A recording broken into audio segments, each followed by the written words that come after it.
Juru bicara atau jubir pemerintah untuk penanganan virus corona atau COVID-19, Ahmad Yuryanto mengatakan 4 orang diduga kuat terinfeksi virus corona atau COVID-19.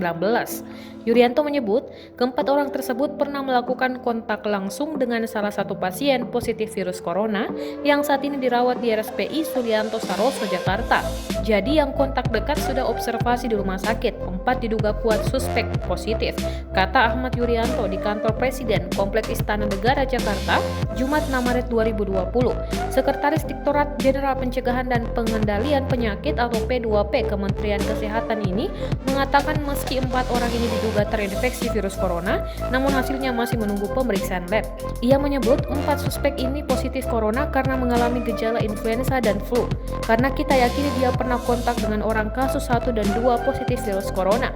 Apalagi dari 4 orang ini ada tanda-tanda influenza sedang, ucapnya. Yuryanto menambahkan, keempat suspek virus corona ini merupakan hasil pencarian orang-orang yang pernah melakukan kontak langsung dengan pasien kasus 1 atau kasus 2 positif COVID. Tapi tidak seluruhnya dilakukan pemeriksaan virus karena tidak kontak dekat hanya ada di event yang sama, jelasnya.